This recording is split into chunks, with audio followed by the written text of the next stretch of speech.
welcome back. We're excited to have you for another episode. Today we have Robert Peterson, founder of Zag. I want to talk to you a little bit about Cottonwood High School. You went to Cottonwood, right? Did you go to Cottonwood? I did. See, only the best people in the world went to Cottonwood. Did you go to Cottonwood? No, I'm from Colorado. Oh, really? What part?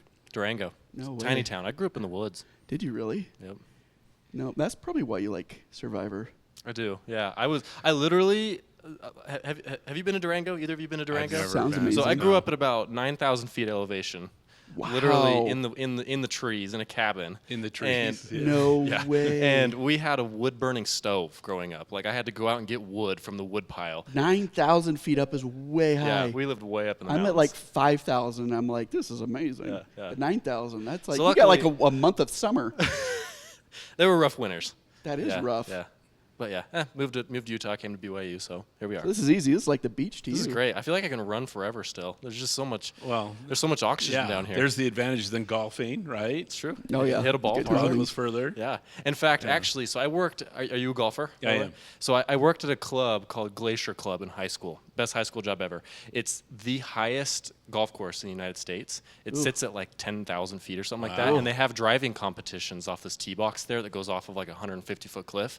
And they have to have people with radios on the fairway. Oh, And they'll I've drive seen at like that. 400. It's No wild. way, because there's no, it's the air's so thin. The up air's there. so thin, and it's Yeah. off this huge cliff. It's beautiful. Oh, that sounds incredible. Glacier Club, check it out. That's They wish I right. survived yeah, there. I have seen that. They just Wow. get it way out, drops, and yeah. So you're a fascinating interview for me because for many, many reasons. But one of the big thing is you're one of the biggest pioneers of retail in the city of Utah.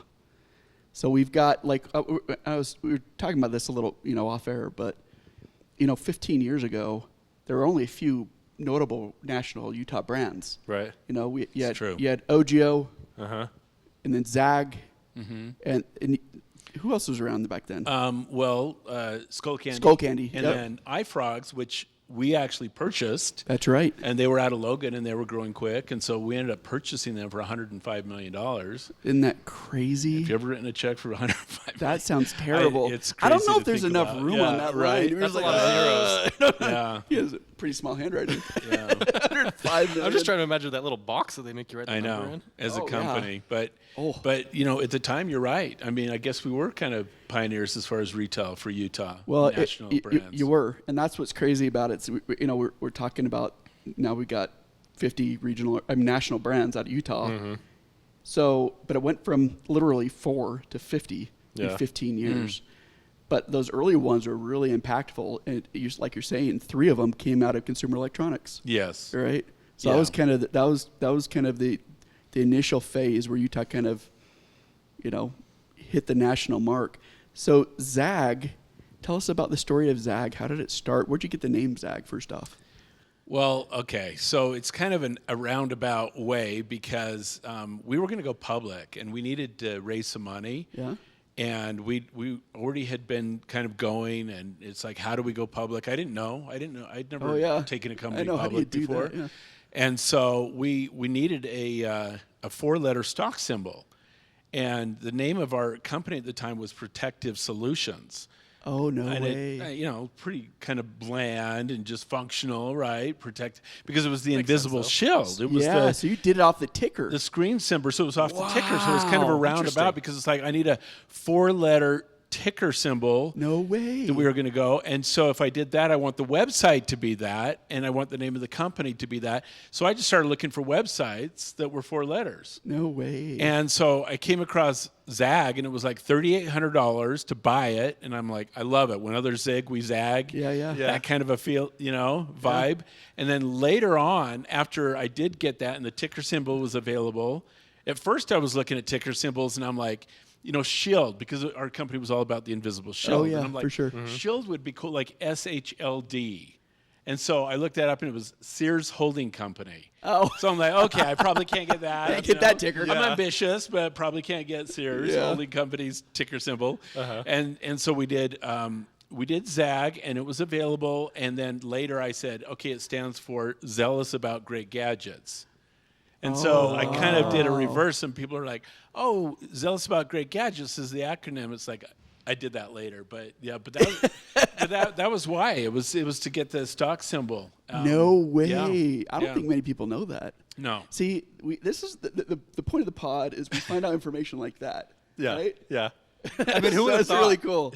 I've always wondered, what the acronym Yeah. is there. That is really. So, how did you guys start Zag?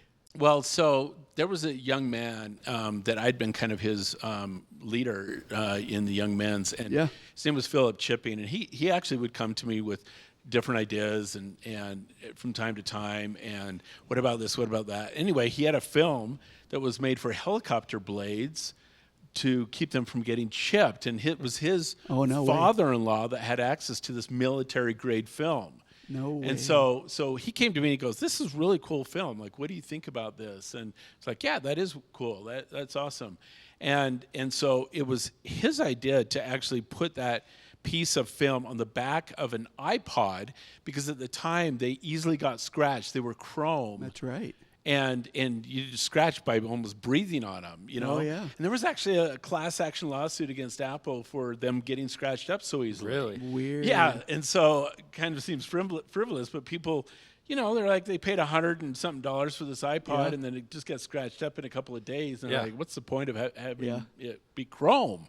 And so then we had this solution with a clear protective film that you got it a little wet at the time, then you squeegee out.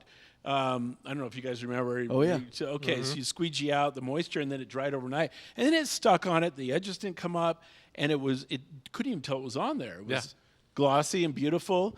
Well, so then we started. So I'm like, I love it. We should, do something more with this. The bigger create a application business on out the of front this. side. Yep. And so, he and I kind of did an official partnership because I was consulting and helping him for a few months, and the first year was like $300,000 on our website.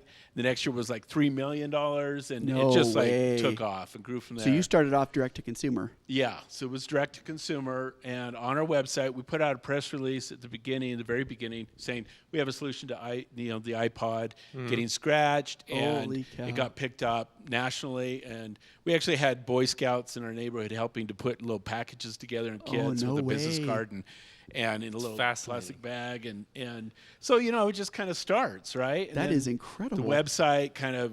And it's very real. I mean, I've got it on my phone still. Oh, you still do? Yeah. Nice, nice. Well, then we went cow. to screens, and it was screens for like the Motorola, TAC, and different phones, and then there were some screens, but they were never touch screens. And so we had a little booth at Macworld, and if you remember, Apple, it wasn't there. It was, even though it was Macworld, they didn't like sponsor it. They weren't they didn't even have a booth there at Macworld. It was just all around Mac and Mac products. So we had a little booth there ourselves, and it's when Steve Jobs actually gave the keynote address way. and introduced the iPhone for the first time. And so we were there. No way. We were there. That's like They perfect introduced it, and opportunity. people are asking us at our booth and everything right after, like, so does this work with the touchscreen? Right. And we didn't know. I hope so. This is gonna be a really good business. Yeah, and at the time we had a decent following. We've been in business, about 3-4 years, if I remember, 3-4 years, and we didn't know. And so when we got our first iPhone and put the invisible shield on there, and then turned it on, and I remember just like, it worked. Oh my gosh! You're like, And holy that was cow! that. That was huge was because huge. Can you imagine how That nervous moment you'd had to for be that probably moment? one of the biggest moments It was in the growth of your business. It was a huge It was the whole moment. thing. I mean, Yeah. that. Because all of a sudden, like, everything goes to the iPhone and touchscreens, and we don't So have a there was film. no. It just worked right away. It just worked. Oh, weird. I would have thought there would have been some sort of crazy R&D that had to go into make Oh, yeah, the, no. the I mean, depth of it or something. I don't know It if that makes a better story or not, but No, it does. It just worked. It just worked. We were so lucky. Right place, right time. I mean, it just goes to show that a lot of it is work hard, but and being in the right place at the right time, and Yeah. but luck, right? I mean, Sometimes. sometimes, but it all has to come together. It does. Yeah. That is nuts. So were you a little worried that Apple was gonna just kind of knock you off at that show? It was interesting because Apple, they had this philosophy, like they do everything almost perfect. Yeah. And they do an amazing job. And thanks to Apple and their success, that's why consumer electronics, like us companies, Boom. Yeah. boomed Oh, I know. during that time, right? And because we were, and so whether it was headphones that Skullcandy did, and then we ended up doing with iFrogs and our own earbuds and headphones, but Apple wasn't doing their own at the time.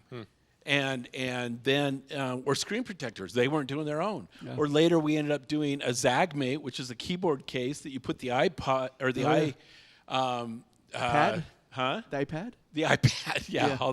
iPhone, iPod, iPad. Yeah. Thank you. Yeah. But you put the iPad inside of it, and then it had a keyboard, a tactile keyboard that you could use, right? I mean, that was the whole idea of having this ZagMate, but a great case that would protect it, and then you could have an exterior keyboard. Well, Apple didn't have that, so I actually kind of a interesting story. Yeah. I always wanted MC Hammer to. Like, because I loved his, can't touch this. Oh, yeah. And I wanted his song to be able to go, dun, dun, dun, dun, can't scratch this. Can't scratch this. You know, You ever get him? I'm imagining a commercial on the TV with him. Hammer right. time. I wanted to have MC Hammer, like at least his song, but have him do Can't Scratch Yeah, This. yeah. And so I'm always asking, like, do you know MC Hammer? You know, do you? Oh, yeah, it's always the second question. I'm asking around. Do you Who's know got MC Hammer's number? So finally someone says, I know MC Hammer's wife, and there's a... No way. And I'm like, okay. So I ended up getting in contact with him, and I set up a dinner, and I went to dinner, just him and I in how San cool is that? Francisco.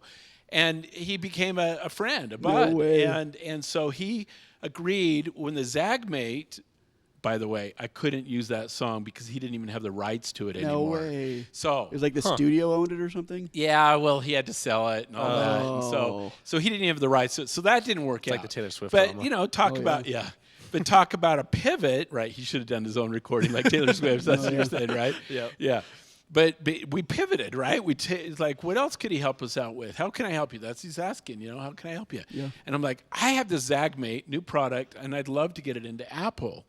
And he's like, well, I did a concert for him once. They owe me a favor. So he did. He made some calls, and he's like, we set up an appointment with Apple. No way. And I go in, and I got there before him, and I'm doing name badges, you know.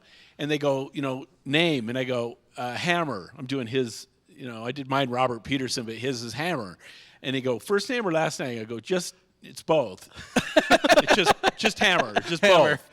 So then he comes Hammer. walking in the door, and he's like, hey, Robert, you know, what's up? And comes up, and I go, oh, and she goes, here's your name tag. And I go, oh, here's your name. And I'm like, and it says Hammer, you know, because I'd said first name and last name, you know. So it just said Hammer, and he goes, that's cool. That's you a know? great name. So he put it on, and yeah, but they were very reluctant, like, to bring in other products that were accessories.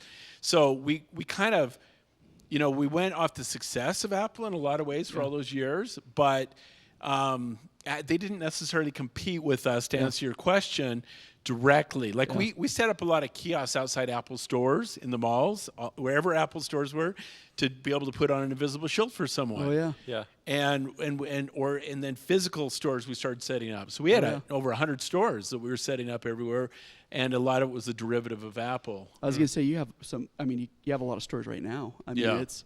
I'm sure it's a big part of your business model. A lot of totally. brands don't ever get to the point where they actually set up their own stores. Yeah. But definitely, you guys have done well there. Well, Zach, I mean, I'm not involved With Zach, yeah. Right. Anymore, and left in 2012. So it's been a little Yeah. while, but you know, Zach continues. It's really fulfilling to see the brand everywhere, and in most retailers, I see Zag brand. Were and you all the number products. one in screen protectors? Oh yeah, by far By number far. one in the world in screen protectors. Isn't that At the crazy? time, there wasn't anything that was even pre-cut out. Like, it was just generic screen protectors. In fact, when I went to Best Buy and I'm trying to say, like, we want to sell a screen protector for $25, they're like, you're crazy. Like, we sell 3 for $10 right now. And I'm like, but they're not cut out specifically for that. And they scratch. And I brought in examples that this is how they scratch, and they're not good quality. And consumers are willing to pay because we had enough retail, like, kiosks and things at the time to show that the model works. And so they were willing to take a flyer on us. The margins had to be really good. The margins were great for them, which was awesome, right? And the margins were great for us.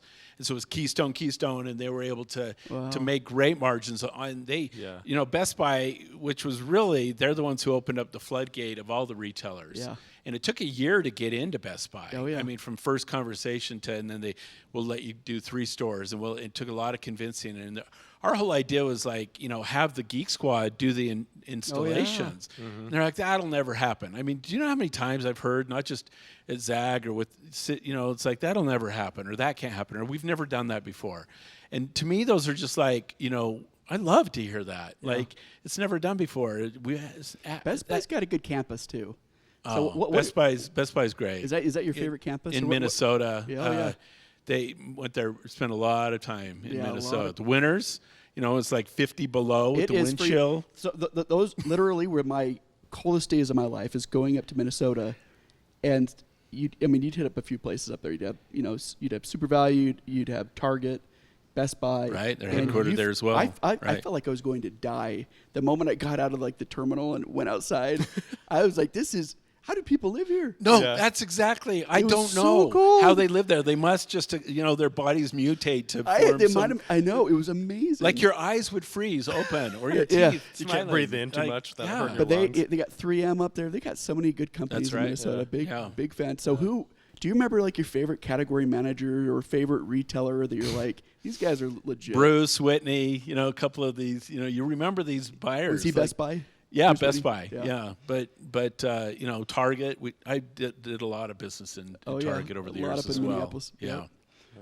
So I got to ask, because let's date this real fast. So when you really hit it with the screen protectors for iPhone, that was the first iPhone, and then it just took off from there Yeah, well, screen protectors for a touch screen. for a touchscreen device. Yeah, because we were doing screen protectors like for the iPod and then other phones and other screens, but they weren't touch screens yet. So we were even into retailers and growing with screen protectors and touch screens that were cut out specifically for those Yeah, Those type devices. of phones, like So- a little screen. Yeah. Exactly. So I'm curious. Apple moves quickly, and Yeah. with phones, at this rate, it seems like I'm like 5 phones behind. I've got like an iPhone 6. Yeah. I feel And they like. move Every the year. camera just slightly. So Yeah. you're like, they- shoot. Here in a couple of years, the whole back of the iPhone is going to be all cameras. you know? Right.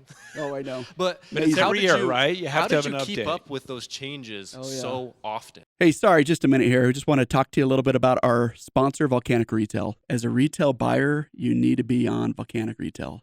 It simply makes all of your sourcing much easier instead of wandering through Instagram likes, trending brands on Pinterest, or going to a trade show and not finding the brand you're looking for. Volcanic can do all that searching effortlessly. So you got to go to volcanicrietail.com. All right, now that that's over with, let's get back to the conversation. It wasn't just like Apple once a year changes.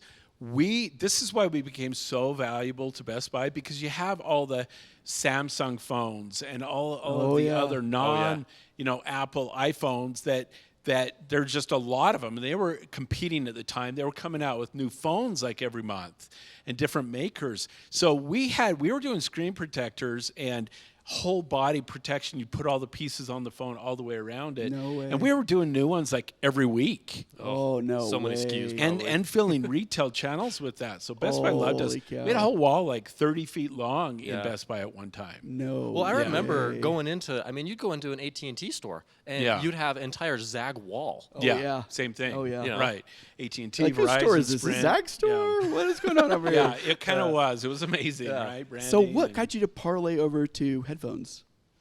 Well, we saw the success of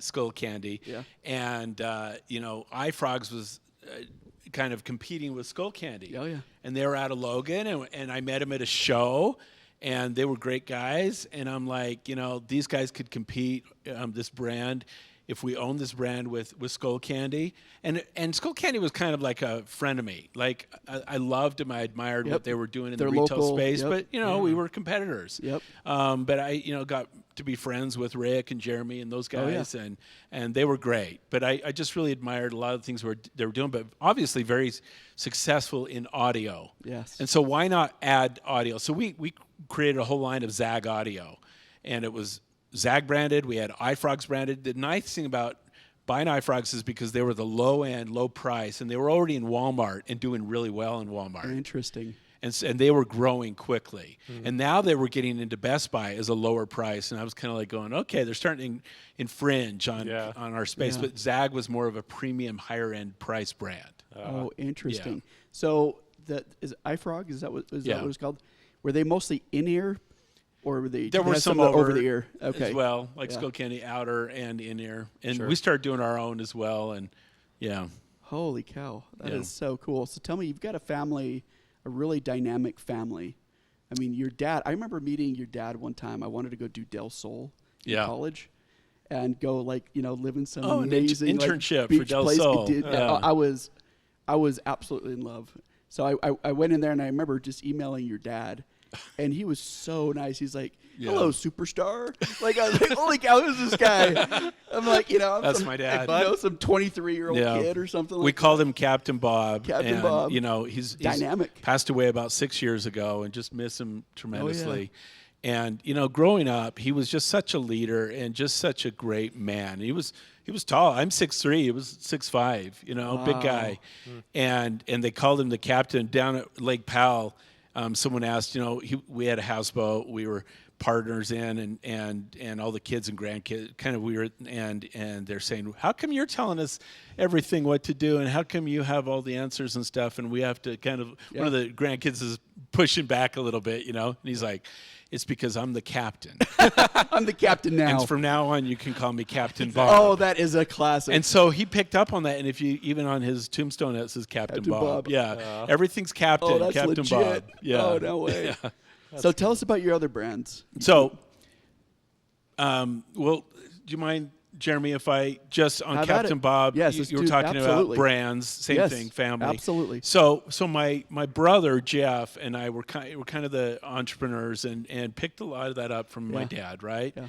And so my brother Jeff and I both have won Ernst & Young Entrepreneur of the Year award. No way. There aren't many brothers, right? The two that different is businesses crazy. that have won, and so No he way. won it for Del Sol, and then also Caraloha, which That's is right. a family, brand as well. And so Del Sol, my brother-in-law Steve Schoen, he was involved earlier, even before me and Jeff, with my dad, and Steve got involved in that.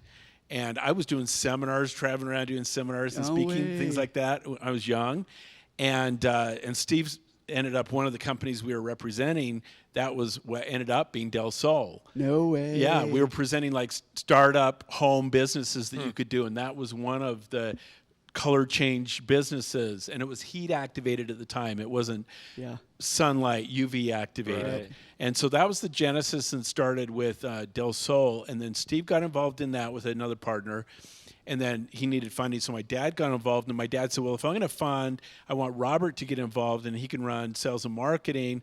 And so that's when I got involved, and then years later Jeff got involved, and now Jeff runs it, runs Del Sol and Caraloha. Oh, no yeah, way. Yeah. Cool. So anyway, just a couple of a little bit of the Backstories, yeah. backstories of That's that. going to be an interesting Thanksgiving. Do you ever want to just play them one-on-one and Risk or like chess? And just be Right. like, all You right, know- we're going to settle it all right now. Well, it's funny because my dad, other families maybe, grow up and they're around the breakfast table, chatting or whatever. My dad, we'd have like the Wall Street Journal, or he'd have articles out of magazines. Literally, like, did you see this article in the Forbes? And we're like, we didn't, Dad.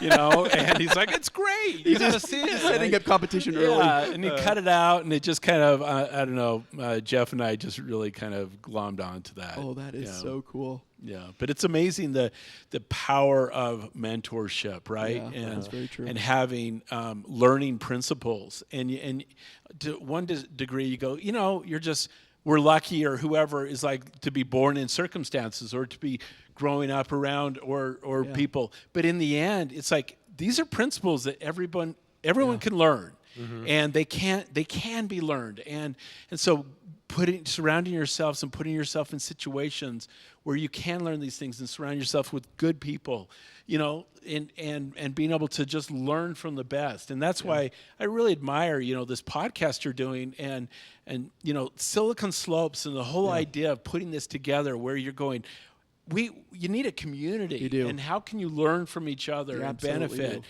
and grow together, whether it's an organization, Silicon Slopes, and in this kind of a situation for entrepreneurs, or it's in a family organization. Like, Yeah. how do I become a better father and parent? And, as I'm getting older, and I have 6 kids, and I know you've got a big family as well, I've and you got came from a millions of big them. family, Oh, 11 yeah. Yep. siblings, right? Oh, 10 yeah. siblings. And so these big families, it is its own organization. Yeah. And so how do you run that? How do you be a great father? And it's just learning. It's learning from those before you. My dad always talked about, learning from those before. There was a great kind of speaker, and he put out a tape called The Strangest Secret, and he was Earl Nightingale. I don't know if you've heard that name before, but he just a great philosopher and trainer in the 1950s, and came out with a record called The Strangest Secret. You can see it on YouTube. You can, and it's only like 20 minutes. You got to look it up. But that really influenced my dad when he was like 21 years old. And then when it came out in 1956, and then he ended up teaching me that and those principles.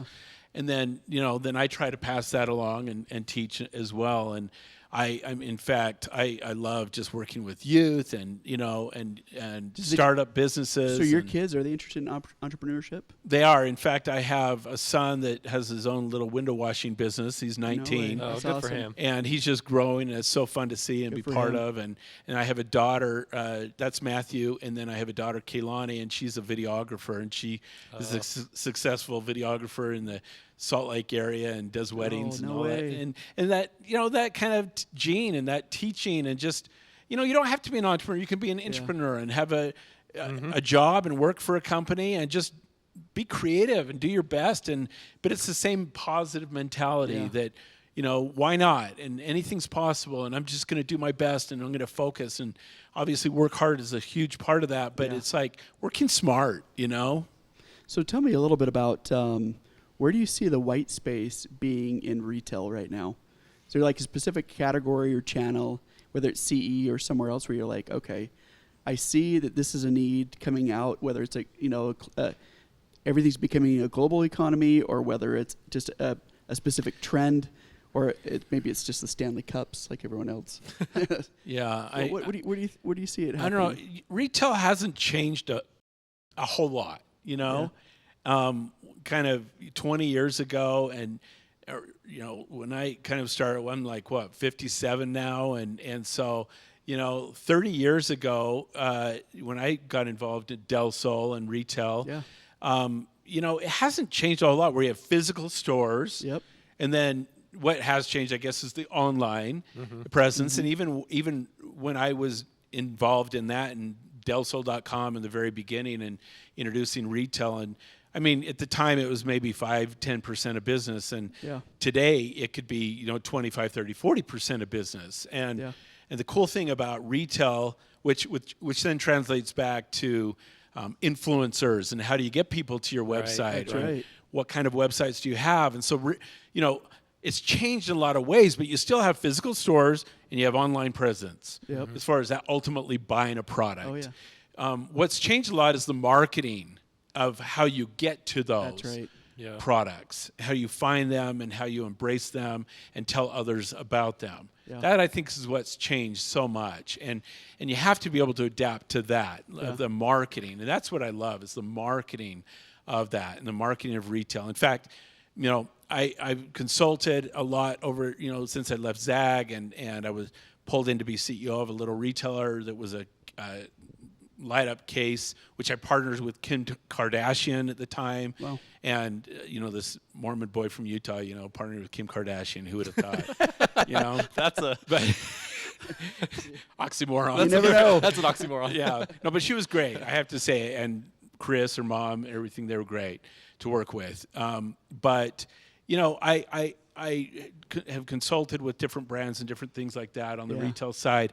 But I'm now involved in a molecular diagnostics company, a Utah little public company called Co-Diagnostics. And I was brought in to run all the marketing. And, I mean, this is molecular diagnostics. Totally it's not different. retail. But we're going to make it retail because we have a PCR from the pandemic. You may know what that is. Instead of antigen, it's PCR.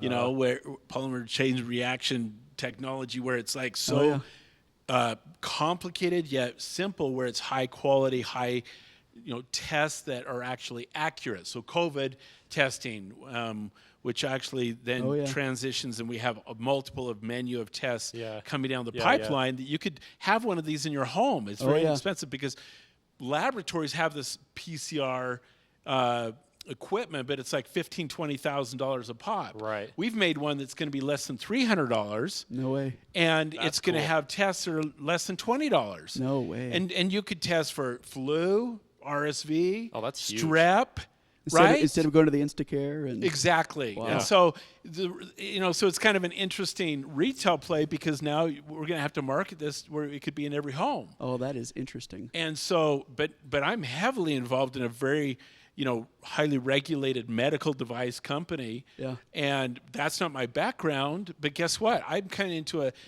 an industry that I can innovate in because I'm not looking at it the same as everyone's been right. looking at it That's for the last right. 20 Right. years. That's right. So Skills that's can how- overlap. Yeah. You can be disruptive. You can innovate, and you can say, I'm looking at it from almost a naive perspective because I can. Yeah. Because I don't have that background where it's like it's already been done, or this is how you do it. This is how it's always been done. Oh, so kind of what we were interesting. talking about earlier. You can look at it from a fresh perspective, and you Totally. can innovate.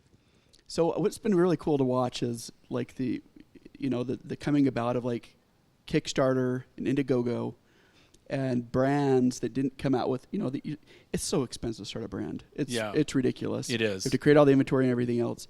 To actually pre-sell the products before you actually are committed to manufacturing and making the molds, that's kind of been a game changer. It's allowed a lot of brands that naturally wouldn't have been able to make it to the market now make it to the market and prove the concept. Yeah, I mean- actually test it beforehand. Yeah, it's been pretty remarkable. What are your thoughts on kind of the future of how retail's looking?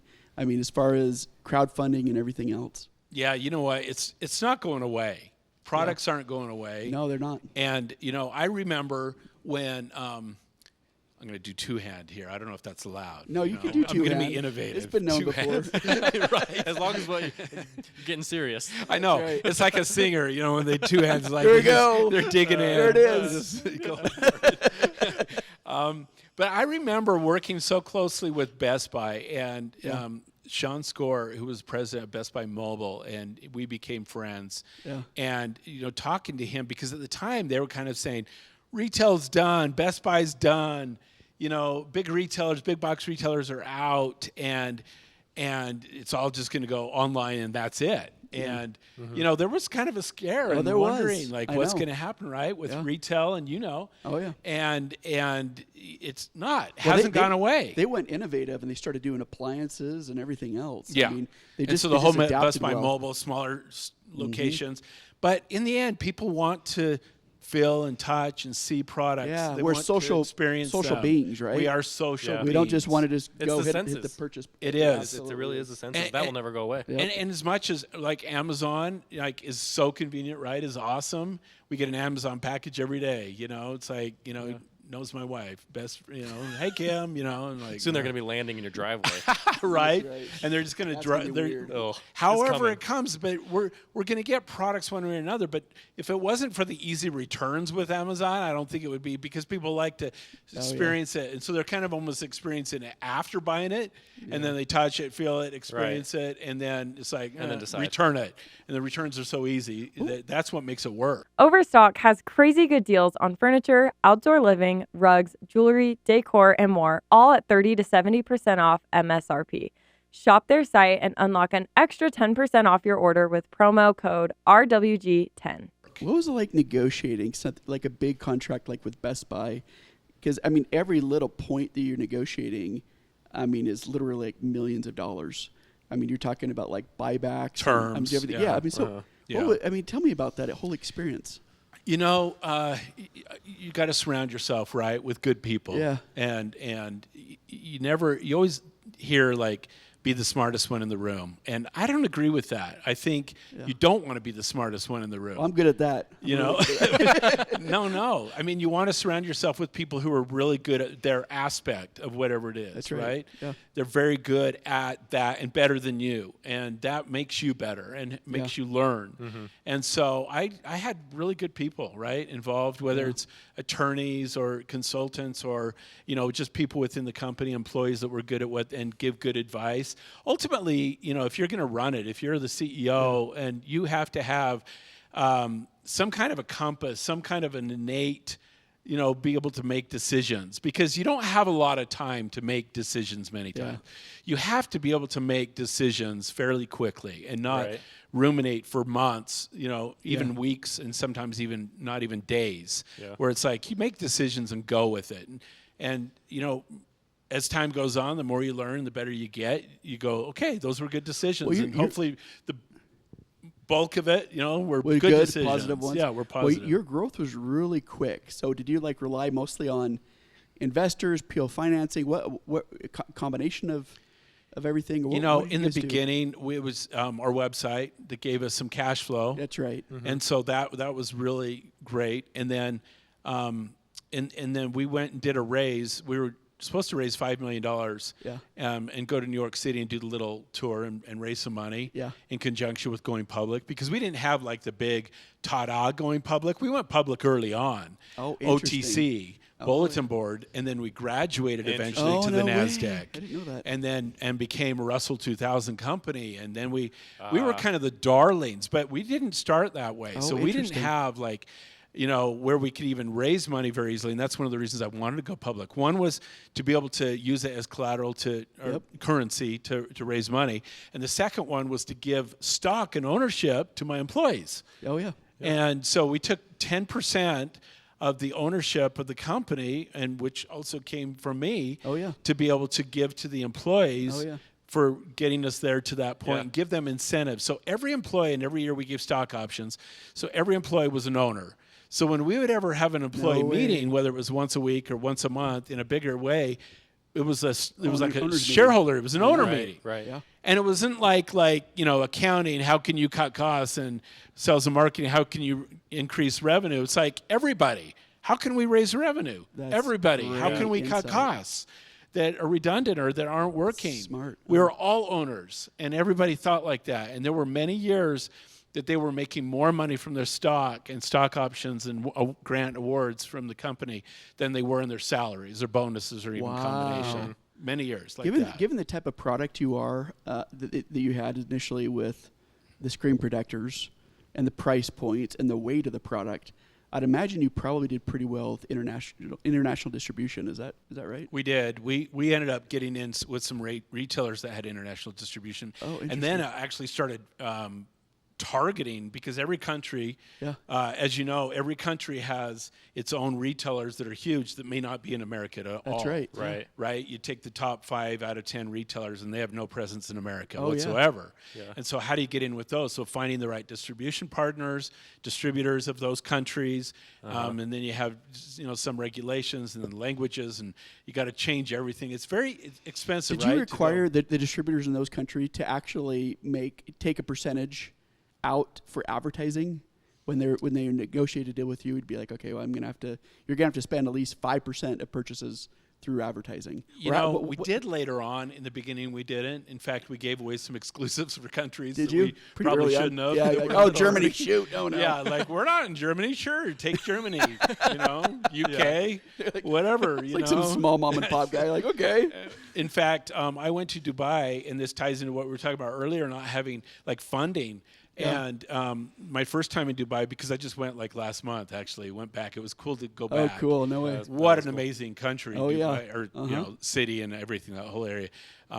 Everything just seems too good to be true. Oh, I Perfect, know. But I went early on in 2009, early on, and we had our stock market crashed. Oh, that's right. And so everyone was scrambling here, and we were growing so quickly at the time that we needed cash. Oh, yeah. And so I'm like, Inventory. okay, our even though we had just gone public, because we went public in 2007. I know that because I wanted to go public on 7707, and the attorneys could not get, because lucky numbers, Yeah. right? Oh, yeah. And then the attorneys couldn't quite get things put together, and it took another couple of weeks. So I finally justified, okay, we're going to go public on 7/25/07, because 7 and 5 and 2, 25 make up 7, right? 7, You're 7, not 07. superstitious, just a little bit. No, I know. I'm not even like that, actually. But I'm just like, you know what? That's great. 7 was always my I think lucky that's great. number, so why not? My son's birthday is 7/7, so. So how much of your retail presence was international compared to U.S.? Well, started at 0 and then Yeah, just started yeah. to grow from there. But it ended up being about 20%, Yeah. by the time I left. So pretty remember, healthy. we went from startup to 265 million in revenue in 7 years. That's insane. 7 years. So it was from 2005 to 2012 when I left. No so way. What were you on, like the Inc. 5000? What rating were you? What number were you? I don't know. On consumer products, It was high, and- You'd be number 1 on consumer products. Oh I yeah, imagine. yeah, fastest growing. You're like a tech company. Consumer products. In fact, we were in a lot of those, Inc. magazines and stuff for fastest growing things like Crazy. that for retail. So it was a fun time. Skull Candy was doing really well at the time as well. Oh, yeah. And Oh, so yeah. we were Yep. kind of, it was always like, and they went public in a bigger way and raised a bunch of money and their valuation was high. I'm like, okay, this, gave us a lot of hope for the future because even though we were already public, we weren't. So here I am in Dubai. I go over there to raise money because I got an invitation Oh, yeah. to do a conference. And I'm like, they have a lot of money, right? They have oil and all Oh, that, yeah. So I go over there and the guy checking me in at the hotel at the front desk had a Zag product right there. Right there. Right there. And I was like, okay, that's cool. It's a right? good sign right there. When Doing we something right. were something in retail, we were international, and that That is really cool. Needless to say, at that conference, I was speaking, and their market crashed right when I was speaking at that conference. Oh, my gosh. And all these sheiks and stuff with their, they're all like, oh my goodness. Oh, no. They're showing us their phones. They're Terrible. all getting up and walking out. I'm like, so I didn't raise any money, and but we were very tight, low, scary time, yeah. because you're doing so well, but like you have no cash. Right. Yeah. And so we, our website pulled us through. We did some big sales and did some Oh, things yeah. like that. But That's a good lesson for brands that, when you go to retail a little too early, it's really risky. Yeah. And you have to have some, your website, which is pulling in high margins. I can't believe that you were able to keystone in consumer electronics. That's amazing. yeah, and again, it's a piece of plastic ultimately. Yeah. With the invisible shield, and it was harder with some of the other electronics when we did chargers and keyboards and things like that didn't quite have the same margins. That's why Best Buy Right. loved you so Yeah, much. but You're they like, oh loved yeah, I us get to double because- everything that I got. This is would, amazing. Yeah, and we'd give them the keystone, and then they would even sell it for more, because the whole idea is like we're making it with packaging and everything. Let's say around $7, we're selling it to them for $13, almost 14 Keystone, and then they're selling it for 25, Yeah. and then they're like, well, we'll just sell it for 30 or 35, and I'm kind of like, and they did it, And it they was did. I know, and they successful. still- I mean, so it's- then they loved us even more. That's yeah. crazy. Talk about competition for a second. I'm curious because probably Yeah. around 2012 when you left. You get on Amazon now to order screen protectors, and there are probably 500 different companies Yeah. doing that. How did you manage on the marketing front, saying, "Hey, our product is the premium. It's more expensive, but Yeah. it's was the it best." patent heavy or Well, what? we did have a patent, okay, and we had to fight it a little bit, but for the most part, it's branding and it's marketing. And you guys crushed that. The layers. When you buy a box, Yep. it's a simple product, but you felt like you were buying science. Well, that's right. Yeah, but you it do. was. It was really a great was. product. It was really high quality, and we did have a patent around it that got issued around putting a clear protective film on a device. That's a big patent. And so it was able to help us to, push out some other competition. Yeah. It was able to, navigate the waters with retailers. Like, do you want to have just anybody because they're going to offer you a lower price, or do you want to have the ones that have the patent and are going to withstand the storms over Right. time? And so that Yeah, really yeah. helped us in a retail setting, having a patent like that for sure. But that was always a concern because our patent just didn't cover like having a screen protector. And it was in general, you could Right. have screen protectors, and there were different ways to do it or get around. And I remember being on Mad Money with Jim Cramer in New Oh, wow. York, Cool. and we did the interview the day after Steve Jobs had just passed away the night before. No way. And so he was kind of promoting me as a Apple derivative. And, yeah. Luckily Well, for sure. he can be pretty hyper, and luckily he was a little more somber because Steve Jobs died, and he was a Yeah. big fan of Apple and Oh, yeah. Steve Jobs.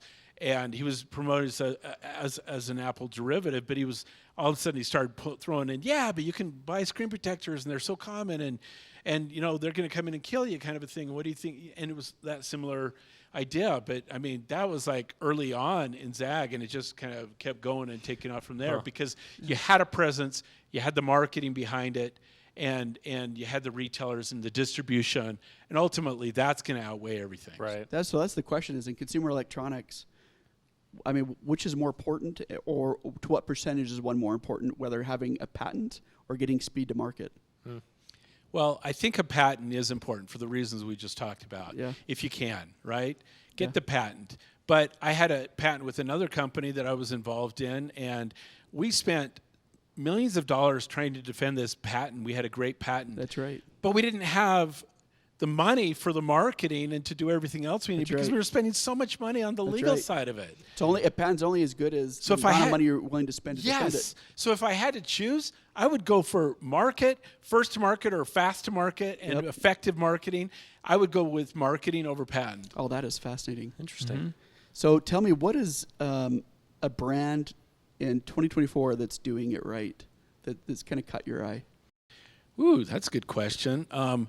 I think as far as retail goes, obviously Amazon is doing it really well because they found a niche market of that consumers want that convenience. Yeah. But ultimately, there's God, that's a hard a tough one, question, right? Yeah, because there are a lot of great brands. I mean, you look at the timeless brands like Apple. I mean, they're still doing it well, but they're kind of doing a lot of what they've always done. I mean, Yeah. that innovation, that really just pure innovation, that kind of left with Steve Jobs. I mean, how many really changes are there and that are know. made? Like you joked around about maybe they moved the camera over, a quarter of an inch or something. It's the new model. There's not a lot of brands that are really killing it with innovation and some of these startups. There's some fun brands, even the ones I've seen some of the ones you've been talking to and so forth here. And so I don't want to single anybody There's out. some good ones. But you could highlight that. That's So- what you're doing is you're highlighting some of these cool brands out of Utah that are doing it right. So I love that. I've got some, before we end, some rapid fire questions. We're going to do 1980 style, Okay. since our families knew each other in 1980. 80s He is actually where been it's to my at. house when I was a little kid and all that kind of fun stuff. When you were Okay. diapers. That's right.